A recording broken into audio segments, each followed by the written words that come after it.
नमस्कार दोस्तों, ISO IC 17025 2017 के सीरीज में आपका स्वागत है।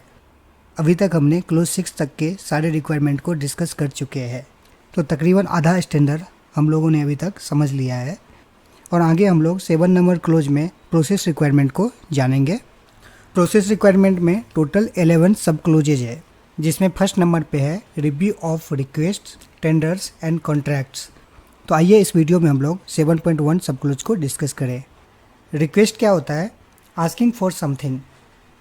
एग्जाम्पल के लिए टेस्ट, कैलिब्रेशन और सैम्पलिंग। अगर हम किसी को टेस्ट करने के लिए कहते हैं या कैलिब्रेशन करने के लिए कहते हैं या सैम्पलिंग करने के लिए कहते हैं, तो इस कहने को हम रिक्वेस्ट कहते हैं। अगर हमारे पास लेबोरेटरी है तो कस्टमर हमको टेस्ट, कैलिब्रेशन या सैम्पलिंग करने के लिए हमसे रिक्वेस्ट करेगा। या अगर हम किसी बाहर से टेस्ट करवा रहे हैं तो हम उसको टेस्टिंग के लिए, कैलिब्रेशन के लिए या सैम्पलिंग के लिए रिक्वेस्ट करेंगे। सेकेंड है टेंडर, टू ऑफर और give something formally. Test, calibration और सैम्पलिंग। अगर कोई ऑफर फॉर्मली तरीके से दिया जाता है तो उसको हम टेंडर कहते हैं। ज़्यादातर केस में गवर्नमेंट का टेंडर होता है, जिसमें टेस्टिंग, कैलिब्रेशन या सैम्पलिंग करने के लिए कहा जाता है। थर्ड में है contract. A contract is a legally binding document between at least two parties that defines and govern the rights and duties of the parties to an agreement. Contract जो है वो लीगली बाइंडिंग डॉक्यूमेंट्स को कहते हैं, जिसमें कम से कम 2 party होता है, जिसके अंदर दोनों पार्टी का राइट्स और ड्यूटी को डिफाइन किया जाता है और उसको नियंत्रित किया जाता है एक एग्रीमेंट के तहत। 7.1.1 सब क्लोज में है the laboratory shall have a procedure, यानी कि लाइब्रेरी के पास एक प्रोसीजर होना चाहिए for the review of request, tenders and contracts. Request के रिव्यू के लिए, टेंडर्स के रिव्यू के लिए या फिर कॉन्ट्रैक्ट के रिव्यू के लिए लाइब्रेरी के पास एक प्रोसीजर होना चाहिए। The procedure shall ensure that, procedure यह इंश्योर करेगा। ए में है the requirements are adequately defined, documented and understood, यानी कि लाइब्रेरी के पास जो रिक्वेस्ट आता है या टेंडर्स मिलता है या फिर कॉन्ट्रैक्ट होता है, उसके रिक्वायरमेंट को एडिक्वेटली डिफाइन किया गया है, यानी कि उसको अच्छे तरीके से डिफाइन किया गया है, डॉक्यूमेंट किया गया है, उसके सारे रिकॉर्ड को हमने डॉक्यूमेंट करके रखा है, एंड अंडरस्टूड, और उसको हमने अच्छे से समझ लिया है, कस्टमर के रिक्वेस्ट को या फिर टेंडर्स को या फिर कॉन्ट्रैक्ट्स को। इस चीज़ को इस प्रोसीजर के द्वारा हम इंश्योर करेंगे। The laboratory has the capability and resource to meet the requirements.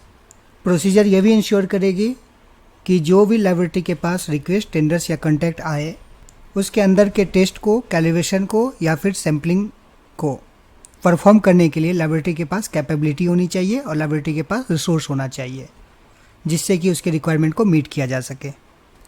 सी में है where external providers are used, जहाँ भी हम एक्सटर्नल प्रोवाइडर्स का यूज करते हैं या फिर किसी और से टेस्टिंग, कैलिब्रेशन या सैम्पलिंग करवाते हैं या सब कॉन्ट्रैक्टिंग करते हैं।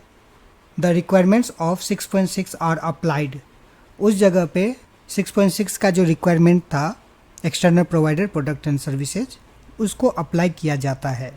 And the laboratory advises the customer of the specific laboratory activity to be perform by the external provider and against the customers approval, यानी कि लेबोरेटरी कस्टमर को यह एडवाइस देगा या फिर सूचित करेगा of the specific laboratory activity, वह specific laboratory activity to be perform by the external providers, जिसको किसी एक्सटर्नल प्रोवाइडर के द्वारा परफॉर्म किया जाना है। तो लेबोरेटरी अगर कोई भी टेस्ट, कैलिब्रेशन या फिर सैम्पलिंग किसी बाहरी एजेंसी से करवाती है तो उसको कस्टमर को इन्फॉर्म करना पड़ेगा कि स्पेसिफिक लेबोरेटरी एक्टिविटी, कोई ख़ास तरह का टेस्ट हम परफॉर्म नहीं कर पा रहे हैं या हम परफॉर्म नहीं कर सकते, इसको हम बाहर की एजेंसी से करवा रहे हैं। And gains the customer approvals, और इसके लिए लेबोरेटरी कस्टमर से अप्रूवल लेती है। तो इस प्रोसीजर में इसके लिए भी प्रोविज़न होना चाहिए और इस चीज़ को प्रोसीजर इंश्योर करे।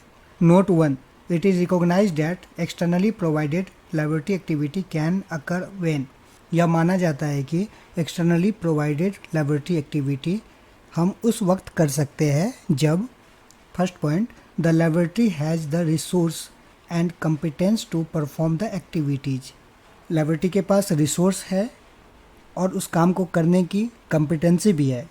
हाउएवर, लेकिन for unforeseen reason is unable to undertake these in part or whole। लेकिन किसी कारणवश, किसी अनफोर्सीन रीजन के कारण लैबोरेटरी उस काम को पूरी तरीके से या आंशिक रूप से भी करने में असमर्थ है।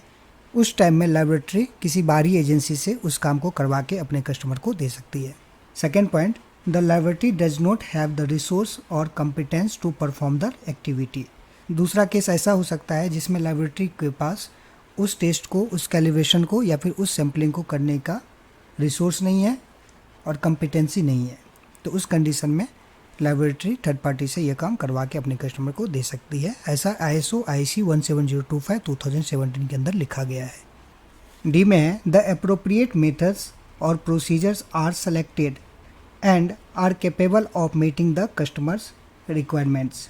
लैबोरेटरी के पास जो प्रोसीजर होगा, उस प्रोसीजर के थ्रू लैबोरेटरी इंश्योर करेगा कि कस्टमर के लिए अप्रोप्रिएट मेथड या प्रोसीजर को ही सिलेक्ट किया जाता है और लैबोरेटरी कस्टमर के रिक्वायरमेंट को मीट करने में कैपेबल है। नोट 2, फॉर इंटरनल और routine customers review of request, tenders and contact can be perform in a simplified वे। अगर हमारा इंटरनल कस्टमर है या फिर कोई रूटीन कस्टमर है, इंटरनल कस्टमर का मतलब होता है हमारी खुद की कंपनी का ही लैब है और खुद का ही प्रोडक्ट है और हम अपनी खुद की कंपनी का ही प्रोडक्ट को टेस्ट कर रहे हैं। या फिर कोई रूटीन कस्टमर जिसका टेस्ट हम डेली बेसिस पे करते हैं, हमेशा ज़्यादातर टेस्ट हम उसका करते रहते हैं, तो उस तरह के कस्टमर को रूटीन कस्टमर कहते हैं। उस कंडीशन में रिव्यू ऑफ रिक्वेस्ट, टेंडर्स और कॉन्टैक्ट को सिंप्लीफाई वे में भी कर सकते हैं। ज़्यादा डिटेल में जाने की ज़रूरत नहीं होती है क्योंकि हमें पता होता है कि कस्टमर क्या चाह रहा है, तो बेसिक डिटेल हम कस्टमर से ले लेते हैं और इस तरह से हम अपने काम को परफॉर्म करते हैं। तो इस रिक्वायरमेंट को कैसे हम क्वालिटी मैनुअल के अंदर लिखेंगे, देखिए, the laboratory has a procedure. Laboratory के पास एक प्रोसीजर है और यहाँ पे आपको प्रोसीजर नंबर डालना है। For the review of request, tenders and contacts. Laboratory के पास जो रिक्वेस्ट आती है उसके रिव्यू के लिए, कोई टेंडर आता है उसके रिव्यू के लिए या फिर कोई कॉन्टैक्ट मिलता है उसके रिव्यू के लिए एक प्रोसीजर है जिसको लैबोरेटरी ने डॉक्यूमेंट किया हुआ है। The procedure shall ensure that, और वो प्रोसीजर जो है वो यह इंश्योर करेगी, A, the requirements related to testing or calibration and sampling are adequately defined, documented and understood। चाहे वो टेस्टिंग से रिलेटेड रिक्वायरमेंट्स हो या फिर कैलिब्रेशन या सैम्पलिंग से रिलेटेड रिक्वायरमेंट हो, वो एडिक्वेटली डिफाइंड है, सही तरीके से उसको डिफाइन किया गया है। इसको प्रोसीजर के थ्रू हम इंश्योर करेंगे। साथ ही टेस्टिंग, कैलिब्रेशन या फिर सैम्पलिंग का जो रिक्वायरमेंट है उसको डॉक्यूमेंट्स करके रखा गया है। इसके साथ ही अंडरस्टूड, और कस्टमर के रिक्वायरमेंट को हमने सही तरीके से समझा है कि कस्टमर हमसे क्या चाहता है, इस चीज़ को प्रोसीजर के अंदर इंश्योर करेंगे। And are referred in customer service request and sample receipt record. तो लैबोरेटरी जो है वो एक कस्टमर सर्विस रिक्वेस्ट का एक फॉर्म बना के रखती है जिसके अंदर टेस्टिंग सैंपल्स का टेक्निकल डेटा और कस्टमर का टेस्टिंग, कैलिब्रेशन या फिर सैम्पलिंग से रिलेटेड क्या रिक्वायरमेंट है उसको फिल करने का प्रोविज़न होता है। तो लैबोरेटरी सबसे पहले अपना जो फॉर्मेट होता है कस्टमर सर्विस रिक्वेस्ट का वो कस्टमर को भेजती है और कस्टमर इसके अंदर सारा डेटा फिल करके और उसके बाद साइन करके लैबोरेटरी को वापस भेज देती है। इसके थ्रू लैबोरेटरी इस रिक्वायरमेंट को फुलफ़िल करती है। इसके साथ ही है सैंपल रिसिप्ट रिकॉर्ड। जब भी सैंपल लैबोरेटरी को रिसीव होता है तो उसके डेटा का रिकॉर्ड हम अपने रजिस्टर में मेंटेन करके रखते हैं जिसके अंदर उसका स्पेसिफिकेशन हो जाता है, उसका मॉडल, उसका सीरियल नंबर और जो यूनिक कोड हम डालते हैं सैंपल के ऊपर वो सारा डिटेल उस रजिस्टर में मेंटेन करके हम रखते हैं। B, the laboratory has the capability and resources to meet the requirements including the requirements of test और calibration and sampling method to be followed. Laboratory capable है, लैबोरेटरी के पास कैपेबिलिटी है और रिसोर्सेज है to meet the requirement methods to be followed. जिस method के through हम टेस्टिंग, कैलिब्रेशन या सैम्पलिंग करने वाले हैं उस मेथड के रिक्वायरमेंट को मीट करने के लिए लैबोरेटरी के पास कैपेबिलिटी है और लैबोरेटरी के पास सफिशिएंट रिसोर्स है। इस चीज़ को लैबोरेटरी अपने प्रोसीजर के द्वारा इंश्योर करेगी कि लैबोरेटरी किस किस तरह के टेस्टिंग मेथड्स को परफॉर्म कर सकती है। ये हमें प्रोसीजर के अंदर में मेंशन करने हैं जिसमें लैबोरेटरी बताती है कि लैबोरेटरी किस तरह का टेस्टिंग, कैलिब्रेशन या फिर सैम्पलिंग मेथड को परफॉर्म करने में सक्षम है कैपेबल है और लेबोरेटरी के पास रिसोर्स है जिससे कि उस तरह के मेथड्स को वो परफॉर्म कर सकती है, such as Indian standards, international standards, customer specification और वैलिडेटेड मेथड। और उस मेथड के अंदर चाहे वो इंडियन स्टैंडर्ड का कोई मेथड हो या फिर इंटरनेशनल स्टैंडर्ड का कोई मेथड हो या कस्टमर स्पेसिफिकेशन मेथड हो जिसको कस्टमर ने स्पेसिफाई किया है कि आप हमको इस मेथड से टेस्टिंग करके दो, या फिर वैलिडेटेड मेथड जिसको लेबोरेटरी ने खुद वैलिडेट किया है, खुद ही बनाया है उस मेथड को। C the procedures are ensure that where external providers are used means subcontracting the testing the requirements of 6.6 are applied. जहाँ भी एक्सटर्नल प्रोवाइडर्स का यूज होता है यानी कि सब कॉन्ट्रैक्टिंग के थ्रू हम कोई टेस्टिंग या कैलिब्रेशन करवाते हैं और 6.6 का रिक्वायरमेंट को अप्लाई किया जाता है, दैट टाइम उस समय customer is informed for the product and parameters to be tested from external provider. उस समय कस्टमर को इन्फॉर्म किया जाता है एडवांस में कि आपका यह प्रोडक्ट इस मेथड से हम एक्सटर्नल प्रोवाइडर से या फिर सब कॉन्ट्रैक्टिंग के थ्रू या फिर किसी और के थ्रू कि आपका यह प्रोडक्ट या पैरामीटर हम टेस्ट नहीं कर रहे हैं, हम किसी और के थ्रू टेस्टिंग करवा के आपको रिजल्ट सबमिट करेंगे। And customer approval is taken before proceeding the work. और उस वर्क को स्टार्ट करने से पहले हम कस्टमर से अप्रूवल लेते हैं, उसके बाद ही हम सब कॉन्ट्रैक्टिंग करते हैं। The need for the externally provided laboratory activity are identified when. और एक्सटर्नल प्रोवाइडर्स की ज़रूरत हमें कब पड़ती है, ये 2 पॉइंट जो स्टैंडर्ड में लिखा हुआ है उसी 2 पॉइंट को यहाँ पे लिख देना है अगर आपके लैबोरेटरी सब कॉन्ट्रैक्टिंग में इन्वॉल्व होता है। First point, the laboratory has the resource and competent to perform the activity. Laboratory के पास एक्टिविटी को करने के लिए रिसोर्स भी है और कम्पिटेंसी भी है, यानी कि लैबोरेटरी सक्षम भी है कि उस एक्टिविटी को परफॉर्म कर सके। However for unforeseen reasons is unable to undertake these in part और फुल। जबकि किसी अनफोर्सीन रीजन के कारण से लैबोरेटरी उस काम को पूरी तरीके से या फिर आंशिक रूप से करने में असक्षम है, नहीं कर पा रहा है, तो उस टाइम में लैबोरेटरी किसी दूसरे सर्विस प्रोवाइडर से या फिर किसी थर्ड पार्टी लैबोरेटरी से वो टेस्टिंग, कैलिब्रेशन या फिर सैम्पलिंग का काम जो है वो परफॉर्म करवा के अपने कस्टमर को दे सकती है। Second, the laboratory does not have the resource और competence to perform the activity. Second point में कहा गया है कि लैबोरेटरी के पास उस तरह का परफॉर्मेंस को या फिर एक्टिविटी को करने के लिए रिसोर्स ही नहीं है या फिर कॉम्पिटेंसी नहीं है, यानी कि लैबोरेटरी के पास उस काम को करने के लिए या तो रिसोर्स नहीं है या फिर कॉम्पिटेंसी नहीं है, लैबोरेटरी के पास पर्सन नहीं है जो उस काम को कर सके। तो उस कंडीशन में भी लैबोरेटरी सब कॉन्ट्रैक्टिंग करती है, तो इस चीज़ को भी प्रोसीजर के अंदर में हमें इंक्लूड करना है। डी, द अप्रोप्रिएट मेथड्स और procedures are selected and are capable of meeting the customer requirements which is based on Indian standards, international standards और guidelines। लैबोरेटरी इंश्योर करेगी अपने प्रोसीजर के थ्रू कि कस्टमर के रिक्वायरमेंट को मीट करने के लिए अप्रोप्रिएट मेथड या प्रोसीजर का ही हम सिलेक्शन करें। हम केवल जो सही मेथड्स हो या फिर प्रोसीजर हो उसका ही हम सिलेक्शन करें और हम इंश्योर करते हैं कि केवल अप्रोप्रिएट मेथड से ही कस्टमर के रिक्वायरमेंट को मीट किया जाता है, which is based on Indian standard, international standards और गाइडलाइंस। वो जो अप्रोप्रिएट मेथड्स है वो या तो हम इंडियन स्टैंडर्ड से ले सकते हैं या फिर कोई इंटरनेशनल स्टैंडर्ड है जहाँ पे कोई मेथड लिखा हो गया है उस मेथड को हम अडॉप्ट कर सकते हैं, या फिर कोई गाइडलाइंस हो, जैसे NABL का भी गाइडलाइंस होता है, इसी तरह अलग अलग गवर्नमेंट बॉडी का गाइडलाइंस होता है, उसके थ्रू हम एक अप्रोप्रिएट मेथड्स का सिलेक्शन कर सकते हैं। 7.1.2 में है, The laboratory shall inform the customer when the methods requested by the customer is considered to be inappropriate or out of date. Inform the customer about correct test method. Customer को हम सही test method क्या है इसके लिए inform करेंगे। The laboratory shell inform, शैल यानी कि मैंडेटरी है, लैबोरेटरी को यह कस्टमर को इन्फॉर्म करना पड़ेगा। When the method requested by the customer is considered to be inappropriate or out of date। अगर कस्टमर ने किसी टेस्ट मेथड के लिए रिक्वेस्ट किया है कि हमें यह टेस्ट इस मेथड से करके दीजिए, और अगर वो टेस्ट मेथड इनअप्रोप्रिएट है यानी कि सही नहीं है और आउट ऑफ डेट या फिर पुराना हो गया है, कोई नया वर्जन आ गया है उसका, तो लैबोरेटरी कस्टमर को इन्फॉर्म करेगी कि यह टेस्ट मेथड सही नहीं है या फिर पुराना हो चुका है, इसका नया वर्जन आ चुका है, तो आप इस मेथड से टेस्ट करवा सकते हैं। यह चीज़ लैबोरेटरी कस्टमर को इन्फॉर्म करेगी। यहाँ हम क्या लिखेंगे? Point first, the laboratory inform the customer when the method requested by the customer is considered to be inappropriate और out of date. Laboratory customer को इन्फॉर्म करती है जब भी कस्टमर के द्वारा रिक्वेस्टेड कोई मेथड इनअप्रोप्रिएट होता है या फिर आउट ऑफ डेट होता है। Second point, the laboratory always provide the updated test method on the customer service request form and keep updated scope at their website. Second point में आप लिख दोगे कि लैबोरेटरी हमेशा जो कस्टमर सर्विस रिक्वेस्ट का फॉर्मेट कस्टमर को भेजती है, तो वहाँ पर टेस्ट का जो मेथड होता है वो हमेशा अपडेटेड लिख के भेजती है।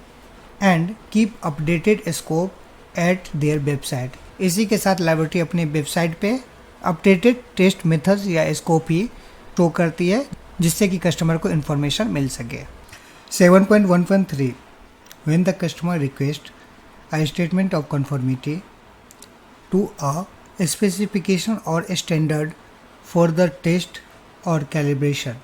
Example, pass fail, in tolerance, out of tolerance.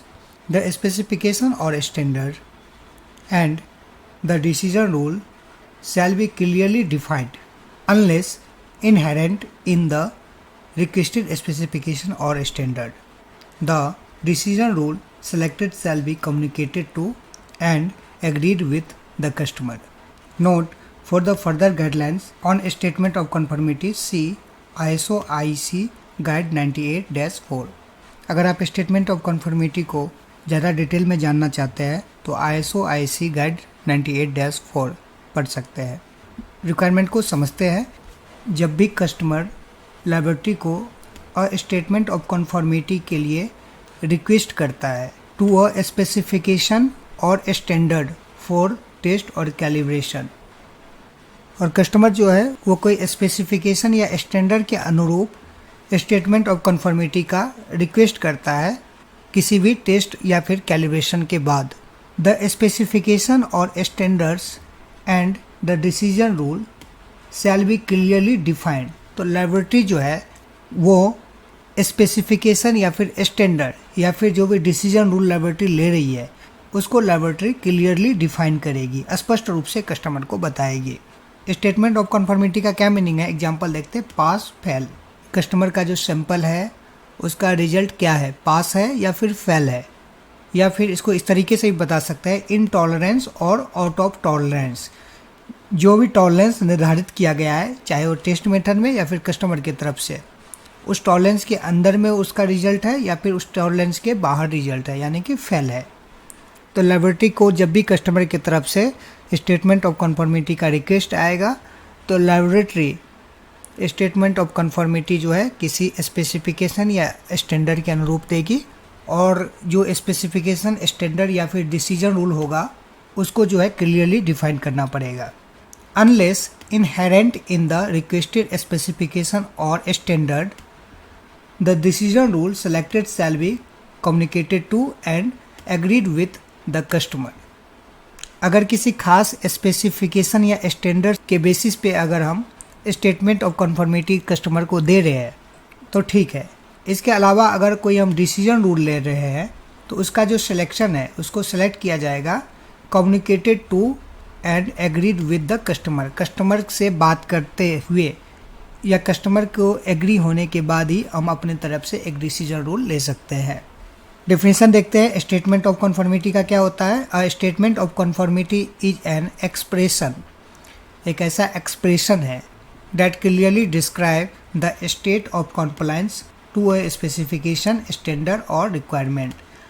Statement of conformity में clearly हम describe करते हैं state of compliance का, यानी कि जो requirement है या फिर जो standard के अंदर बताया गया है या जो भी specification है method का, उसके थ्रू हम देखते हैं कि कस्टमर का जो सैंपल है वो compliance कर पा रहा है या नहीं, यानी कि वो पास है या फेल है। और पास और फेल को कहना ही स्टेटमेंट ऑफ कन्फर्मिटी कहलाती है।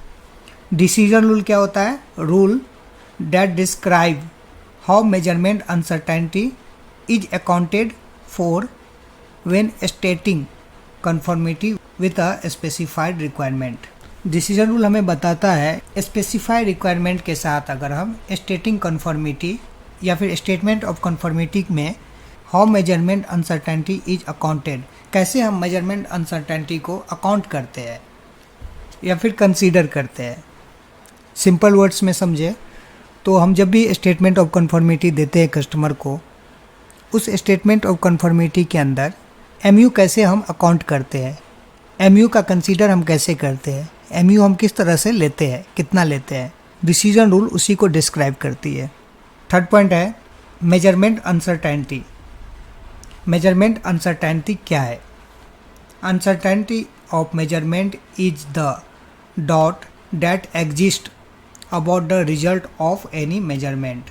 कोई भी मेजरमेंट हम करते हैं तो उसमें हमें डाउट रहता है कि हमारा रिजल्ट कितना सही है। इसी डॉट को हम अनसर्टेनिटी ऑफ मेजरमेंट कहते हैं और इस डॉट को हम मैथमेटिकली टर्म्स में लिख सकते हैं कि इसमें 1% या 2% का अनसर्टेनिटी है, यानी कि जो रिजल्ट है वो 1% प्लस जाएगा या फिर 1% माइनस जाएगा। तो देखिए इस रिक्वायरमेंट को कैसे हम फुलफ़िल करें। इसमें दो चीज़ें हो सकती है। कई लेबोरेटरी क्या करती है कि वो स्टेटमेंट ऑफ कंफर्मिटी को नहीं देती है, जो टेस्ट का रिजल्ट है वो हूबहू कस्टमर को सेंड कर देती है, लेकिन ये नहीं बताती है ये जो टेस्टिंग हुआ है वो फिर उसका रिजल्ट पास है या फेल है, क्योंकि वहाँ पर उस तरह का टेस्टिंग स्टैंडर्ड नहीं होता है जिसके बिहाफ पे वो ये चीज़ बता सके कि वो जो टेस्ट है हुआ है वो पास है कि फेल है। अगर आपका लेबोरेटरी स्टेटमेंट ऑफ कंफर्मिटी देती है तो आप लिख सकते हैं in case the laboratory state the statement of conformity to a specification और स्टैंडर्ड फॉर टेस्ट और कैलिब्रेशन। लेबोरेटरी अगर स्टेटमेंट ऑफ कंफर्मिटी किसी स्पेसिफिकेशन या स्टैंडर्ड के बिहाफ पर देती है टेस्टिंग या कैलिब्रेशन के लिए, the specification and standard and the decision rule is clearly defined. तो उस स्पेसिफिकेशन या स्टैंडर्ड जिसके बिहाफ पे हम स्टेटमेंट ऑफ कंफर्मिटी देते हैं और उस स्टेटमेंट ऑफ कंफर्मिटी के अंदर हम क्या डिसीजन रूल लेते हैं उसको क्लियरली डिफाइन किया जाता है and agreed with the customer, और यह सब कस्टमर के एग्री से ही होता है। सेकेंड, अगर आप स्टेटमेंट ऑफ कंफर्मिटी नहीं देते हैं तो आप लिख सकते हैं conformity statement is not given by the laboratory, hence this clause is not applicable. 7.1.4 any differences between the request और tender and the contract shall be resolved before laboratory activities commence। Laboratory की activity को commence करने से पहले या फिर start करने से पहले किसी भी तरह का डिफरेंस है between the request, tenders and contract, तो उसको पहले रिजॉल्व करना होगा, उसके बाद ही हम अपना काम को स्टार्ट कर सकते हैं। यह लेबोरेटरी को कहा गया है कि अगर कस्टमर की तरफ से कोई रिक्वायरमेंट है और आप कुछ और करने वाले हैं तो उसको पहले ही आप रिजॉल्व कर लीजिए। अगर दोनों की तरफ से सहमति हो गई है उसके बाद ही आप अपना काम को स्टार्ट करिए। काम स्टार्ट करने के टाइम में कस्टमर के रिक्वेस्ट, टेंडर्स या कॉन्ट्रैक्ट के अंदर कोई भी डिफरेंस नहीं होना चाहिए। Each contract shall be acceptable both the laboratory and the customer. कोई भी कॉन्ट्रैक्ट होता है तो उसको लेबोरेटरी और कस्टमर दोनों को ही एक्सेप्ट करना पड़ेगा mutually. Deviation requested by the customer shall not impact the integrity of the laboratory or the validity of results। अगर कस्टमर किसी डेविएशन के लिए रिक्वेस्ट करता है या फिर टेस्ट मेथड में कुछ बदलाव के लिए रिक्वेस्ट करता है या किसी और काम के में डेविएशन के लिए रिक्वेस्ट करता है, तो लेबोरेटरी को यह ध्यान रखना पड़ेगा कि उस डेविएशन के कारण लेबोरेटरी के इंटीग्रिटी पे कोई इम्पैक्ट ना पड़े, यानी लेबोरेटरी का खुद का जो एक नियम कायदा है वो डिस्टर्ब नहीं होना चाहिए। और वैलिडिटी ऑफ रिजल्ट, और रिजल्ट का वैलिडिटी पे भी कोई इफेक्ट नहीं पड़ना चाहिए। हम कस्टमर के उसी रिक्वेस्ट को एक्सेप्ट कर सकते हैं जो कि वैलिड है, अनवैलिड रिक्वेस्ट को हम एक्सेप्ट नहीं करेंगे। तो इसको हम लिखेंगे all the differences between the request और tenders and contract are resolve before starting laboratory activity. Laboratory की एक्टिविटी को स्टार्ट करने से पहले ही सारे डिफरेंस को रिजॉल्व कर लिया जाता है। Any contract is acceptable both the laboratory and the customer. कोई भी कॉन्ट्रैक्ट होता है उसको दोनों को एक्सेप्ट करना होता है, चाहे वो लेबोरेटरी हो या फिर कस्टमर हो।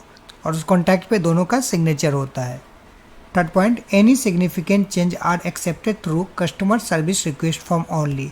अगर कस्टमर कोई भी चेंज चाहता है तो उसको कस्टमर सर्विस रिक्वेस्ट फॉर्म के थ्रू ही किया जाएगा। कस्टमर को उस फॉर्म पे अपने रिक्वायरमेंट को लिखना पड़ेगा या फिर जो चेंजेस वो चाहता है उसको लिखना पड़ेगा।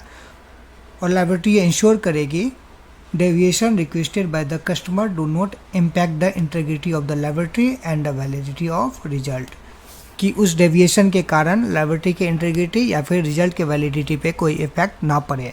लायबिलिटी इसको इंश्योर करेगी। 7.1.5 the customer shall be informed of any deviation from the contract. Customer को यह इन्फॉर्म किया जाएगा अगर कॉन्ट्रैक्ट के अंदर कोई डेविएशन लायबिलिटी के द्वारा किया जा रहा है। अगर कॉन्ट्रैक्ट में लिखी गई चीज़ों के हिसाब से टेस्टिंग या कैलिब्रेशन या फिर सैम्पलिंग नहीं हो रहा है, लायबिलिटी कुछ उसमें चेंज कर रहा है, तो लायबिलिटी कस्टमर को ये चीज़ इन्फॉर्म करेगी। यह स्टैंडर्ड का रिक्वायरमेंट है। तो हम लिखेंगे the customer is informed immediately in case of any deviation from the contract. अगर कॉन्ट्रैक्ट में कोई भी डेविएशन होता है तो इमीडिएटली लायबिलिटी जो है वो कस्टमर को इन्फॉर्म करती है। Second point, the information is given to customer only through email and records is kept. और लायबिलिटी कॉन्टैक्ट के डेविएशन से रिलेटेड जो भी इंफॉर्मेशन कस्टमर के साथ कम्युनिकेट करती है वो मेल के थ्रू ही करती है और उसके रिकॉर्ड को फ्यूचर के लिए संभाल के रखती है। 7.1.6 में है, if a contact is amended after work has commenced. अगर काम को शुरू करने के बाद किसी भी तरह का कॉन्टैक्ट में अमेंडमेंट होता है, the contract review shall be repeated and any amendment shall be communicated to all affected personnel. तो उस सिचुएशन में लायबिलिटी पूरे कॉन्ट्रैक्ट का फिर से रिव्यू करेगी और जिस भी तरह का अमेंडमेंट है shall be communicated to all affected personnel. उस अमेंडमेंट के बारे में सारे अफेक्टेड पर्सनल को कम्युनिकेट करेगी, बताएगी, चाहे वो टेस्ट करने वाला हो या फिर लायबिलिटी का कोई अन्य पर्सन हो या फिर कोई कस्टमर हो या फिर लायबिलिटी का कोई टॉप मैनेजमेंट हो। जो भी उस काम से अफेक्टेड है उसको लायबिलिटी इमीडिएट इन्फॉर्म करेगी कि ये अमेंडमेंट उस कॉन्ट्रैक्ट में हुआ है।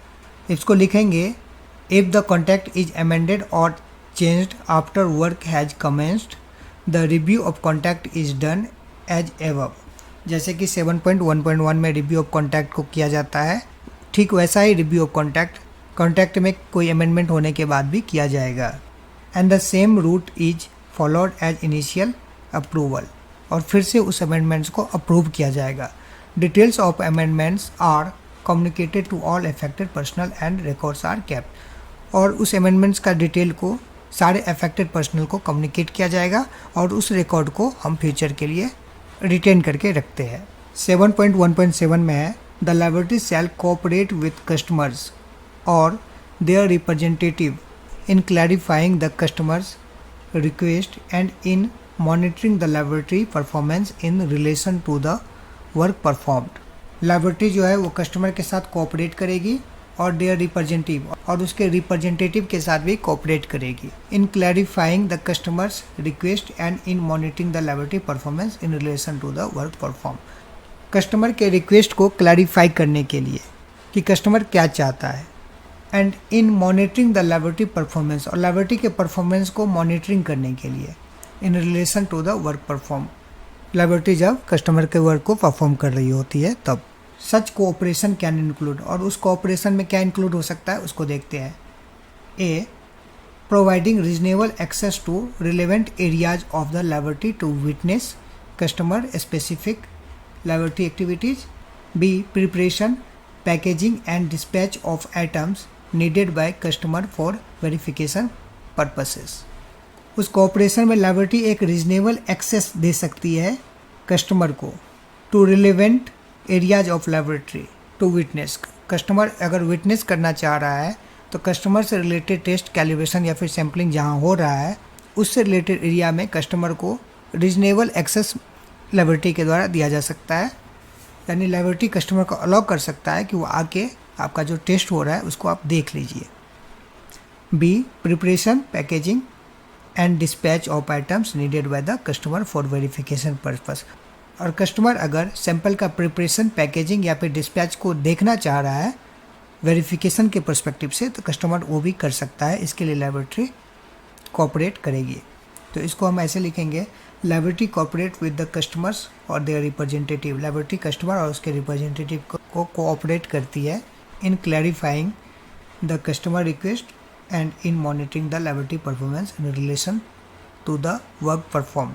उसके रिक्वायरमेंट को समझने में और लैबोरेटरी के परफॉर्मेंस का मॉनिटरिंग करने में। द कोऑपरेशन इज इंक्लूड, और इसके बाद हम दोनों पॉइंट एज इट इज लिख देंगे, providing reasonable access to relevant areas of laboratory to witness customer specific laboratory activity means witnessing the testing perform for the customer on sample, यानी कि customer अपने सैंपल का टेस्टिंग को check कर सकता है कि उसको कैसे परफॉर्म किया जा रहा है। साथ ही B in preparation packaging and dispatch of item needed by the customer for verification purpose. Customer अगर आइटम के प्रिपरेशन पैकेजिंग या डिस्पैच को वेरीफाई करना चाह रहा है तो उसके लिए भी लैबोरेटरी कस्टमर को एक्सेस देती है। 7.1.8 records of reviews including any significant changes shall be retained, यानी कि रिव्यू का जो रिकॉर्ड है और उसके साथ अगर कोई चेंज हुआ है, कोई अमेंडमेंट हुआ है और वो महत्वपूर्ण अमेंडमेंट है तो उसको लैबोरेटरी रिटेन करके रखेगी। Record shall also be retain of pertinent customer requirement और the results of the laboratory activities. Pertinent discussion यानी कि रिलेवेंट डिस्कशन, जो भी कस्टमर से रिलेटेड या फिर कस्टमर के रिक्वायरमेंट से रिलेटेड, और results of laboratory activity, laboratory ने जो एक्टिविटी किया उसका क्या रिजल्ट रहा है, उससे रिलेटेड भी सारे रिकॉर्ड्स को लैबोरेटरी रिटेन करके रखेगी। यह 7.1.8 के अंदर लिखा हुआ है। तो इसको हम लिखेंगे, records of reviews including any significant changes are retained. Records are also written of pertinent discussions with the customer related to the customer requirements or the results of the laboratory activities. Laboratory सारे review के records को retain करती है। Review के record में अगर कोई significant change हो रहा है उसके रिकॉर्ड को रिटेन करती है। इसके साथ ही कस्टमर के साथ जो भी डिस्कशन होता है उससे रिलेवेंट सारे रिकॉर्ड्स को रिटेन करके रखती है। Second point, the following data need to be retain in this clause. ये हमारे जानकारी के लिए है कि हम इस तरह के डेटा को रिटेन करके रख सकते हैं। फर्स्ट में है कस्टमर इंक्वायरी रिकॉर्ड्स। कस्टमर ने जब इंक्वायरी किया था उससे रिलेटेड रिकॉर्ड को, customer service request form, customer ने जो सर्विस के लिए रिक्वेस्ट किया था उसके रिकॉर्ड्स को, कॉन्टैक्ट रिव्यू रिकॉर्ड्स, अगर कोई कॉन्टैक्ट आपने किया है तो उसके रिकॉर्ड को, all communication record through mail, email के थ्रू जो भी कम्युनिकेशन हुआ है उसके रिकॉर्ड को, कस्टमर शिप डिटेल्स, कस्टमर का जो टेस्ट या कैलिब्रेशन या फिर सैम्पलिंग जो हुआ है वो कितने शिफ्ट में कंप्लीट हुआ है उस रिकॉर्ड को, विटनेस रिकॉर्ड, और कस्टमर ने अगर विटनेस किया है तो उसके रिकॉर्ड को हम रिटेन करके रखेंगे। Thank you.